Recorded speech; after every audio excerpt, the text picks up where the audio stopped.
Halo teman-teman, balik lagi nih sama kita. Kali ini kita akan sama-sama belajar tentang spektrofotometri serapan atom yang biasa disingkat AAS atau SSA. Menurut Cook, spektrofotometri serapan atom ini merupakan metode analisis unsur kuantitatif yang pengukurannya berdasarkan penyerapan cahaya dengan panjang gelombang tertentu oleh atom logam dalam keadaan bebas.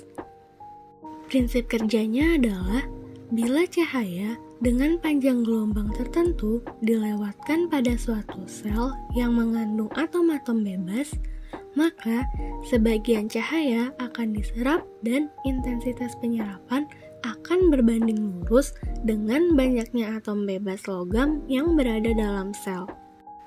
Nah, selanjutnya untuk hubungan antara absorbansi dengan konsentrasi diturunkan dari hukum Lambert yang berbunyi, bila suatu sumber sinar monokromatik melewati medium transparan, maka intensitas sinar yang diteruskan berkurang dengan bertambahnya ketebalan medium yang mengabsorpsi. Serta hukum Beer yang berbunyi, intensitas sinar yang diteruskan berkurang secara eksponensial dengan bertambahnya konsentrasi spesi yang menyerap sinar tersebut.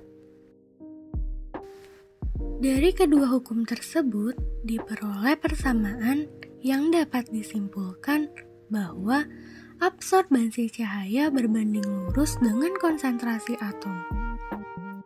Pada alat SSA terdapat dua bagian utama, yaitu suatu sel atom yang menghasilkan atom-atom gas bebas dalam keadaan dasarnya dan suatu sistem optik untuk pengukuran sinyal. Ini ada dua tahap utama yang terjadi dalam sel atom pada alat SSA dengan sistem atomisasi nyala. Pertama, tahap nebulisasi untuk menghasilkan suatu bentuk aerosol yang halus dari larutan contoh. Kedua, disosiasi analit menjadi atom-atom bebas dalam keadaan gas. Nah, berdasarkan sumber panas yang digunakan, maka terdapat dua metode atomisasi yang dapat digunakan dalam spektrofotometri serapan atom, yaitu atomisasi menggunakan nyala menggunakan gas pembakar untuk memperoleh energi kalor sehingga didapatkan atom bebas dalam keadaan gas. Sedangkan pada atomisasi tanpa nyala digunakan energi listrik seperti pada atomisasi tungku grafit. Untuk alat dengan sistem atomisasi nyala digunakan campuran gas asetilen udara atau campuran asetilen N2O.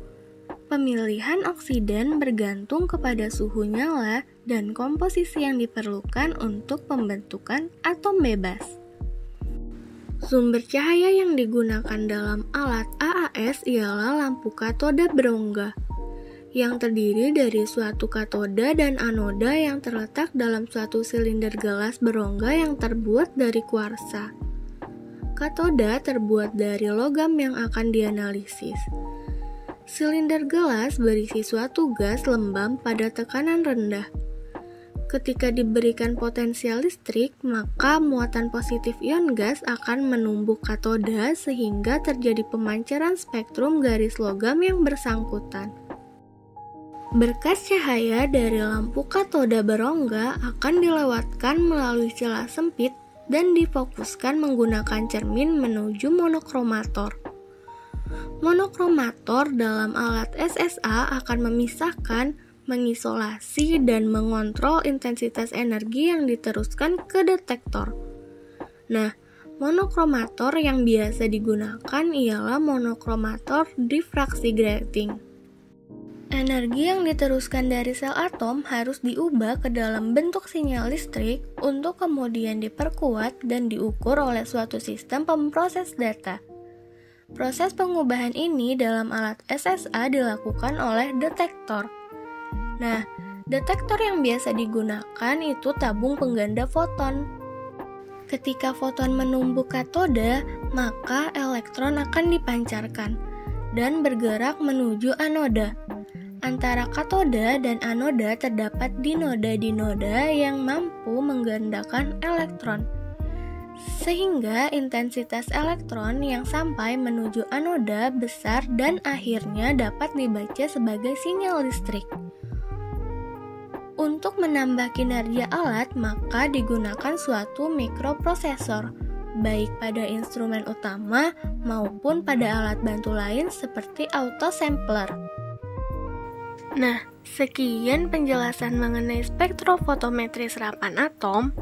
Terima kasih untuk teman-teman yang sudah menonton video ini dari awal hingga akhir. Sampai jumpa di video selanjutnya ya. Bye-bye.